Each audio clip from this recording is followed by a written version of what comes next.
Hi, I'm Robbie Maddison. Welcome to Greece.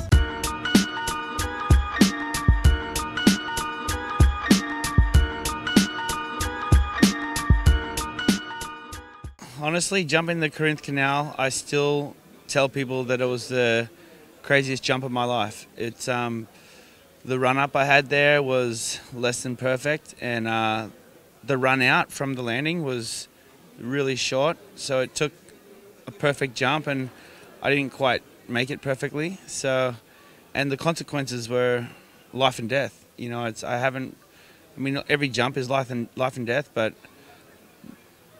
none so far have been so visible. You know, the canal is so grand and so enormous and, to me, beautiful.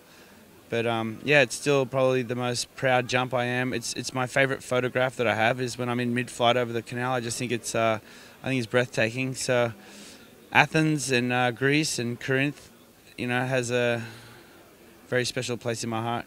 So it's good to come back here, and it feels like home to me somewhat.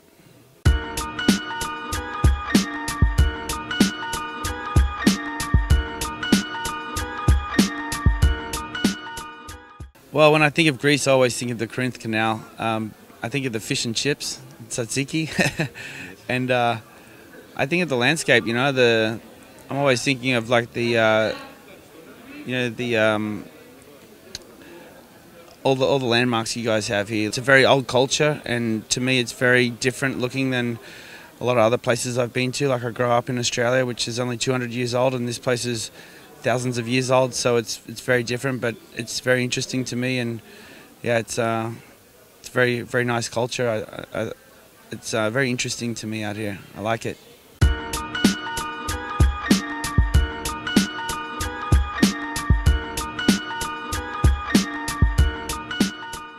It's probably the biggest risk I've taken, and for me, a lot of the jumps that I've done in my career have been trying to overcome fear, and it's the biggest fear I've faced. You know, I came into the jump, and all the calculations that we did before the jump, I knew that my run-up wasn't long enough, and I didn't have enough speed to actually clear the distance I wanted to jump. And when I jumped the actual jump, you can see that I landed short and landed on top of the landing, and I knew that was the best case scenario.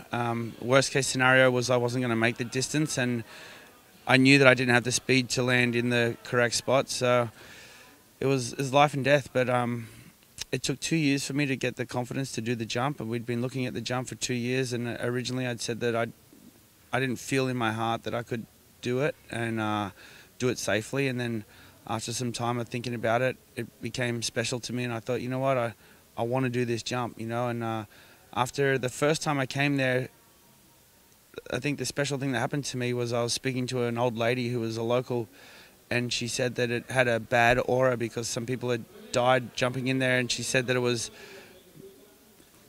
it needed something positive to happen there to change the energy.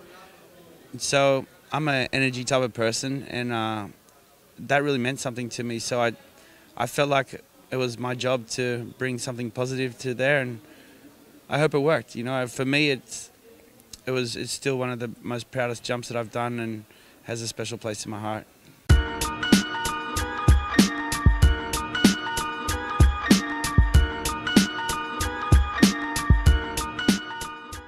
Well, if I wasn't a writer, I think I would like to be an actor, stuntman.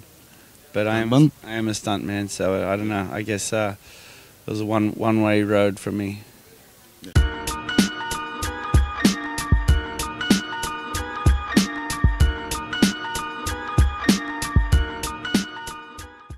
Worst moments in my career has probably been the accidents. You know, I've had back surgery and ruptured my discs in my back, and punctured a lot of lungs, and punctured lungs a couple of times, both lungs. I've broken over 40 bones, so it's been a lot of injuries. But a lot of people say, you know, you get injured so much, how come you keep riding? But it's not that I like to think it's not because I'm stupid. It's because I learn these lessons, and every time I have an injury, it helps me. It shows me something, and I learn something, and it's allowed me to let go of the pressure to keep making other people happy. I'm really trying to find this path in life to make myself happy. And originally I was riding my bike to prove a lot of reasons to everyone, and now I'm just out there to find happiness. And I've let go of the energy to try and prove points to people. I'm just out here to try and achieve the dreams that I have, and the dreams I have are special to me. You know, I still have some really big dreams that I have inside my heart that I want to achieve on my motorcycle, and they are things that have never been done before. So it's interesting for me. It's groundbreaking. It's new. It's using the latest technology, and it's changing the way that we think as human beings and what's possible. And for me, that's important to me because it's like the exploration of man and machine and what we're possible of and what we can conceive in our heads. And you know, it's testing the ability to how much you can believe in yourself and walk the fine line between life and death. And to me, that's exciting. You know, you're living. You know, it's not about just repeating things to try and make money. It's not about trying to, you know, tour the world and do the same jump over and over again like Evel Knievel did. You know, it's for me, it's about doing one thing to learn something and then saying, okay, now what can I do to achieve a new dream? And the new dreams I have is like I take inspiration from all walks of life, from nature, from, you know, from the latest, you know, most intricate inventions to the other, you know, exploits of other people, and, you know, benchmarks have been set by other athletes. And I'm always looking at different things that are going on in the world and taking it all in. And, you know, as it passes me by, I'm, you know, kind of deciphering through what I see in life and trying to figure out what direction I'm going to take it with. And it's not about trying to do the next craziest thing. It's about trying to do the next thing that I believe is right for me in my heart. So the next goal I have, you can look at it in some ways and say it's very dangerous, but you can look at it in other ways and say it's totally different and groundbreaking. And to me, it's exciting, you know. And if your life's not exciting, I don't think it's, you know, worth living. So I'm trying to keep it exciting because it makes me get up early and work hard and eat right, and makes me be you know, makes me have good morals and try and create good karma and treat people right and all that kind of stuff. So by living on the edge of the seat, it really kind of makes you walk your walk and talk your talk. And to me, that's important.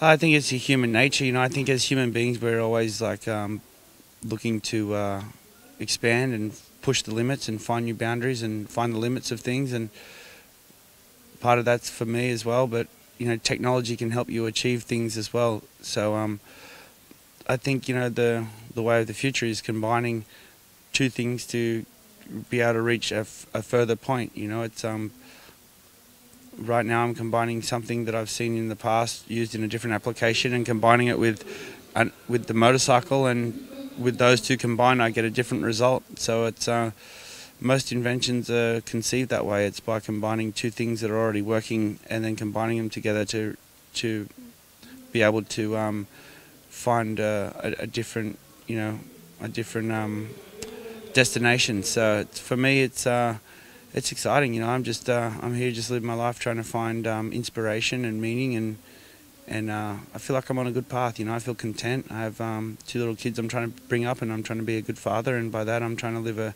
good, clean, healthy life, and be spontaneous and hopefully inspire them to be good men.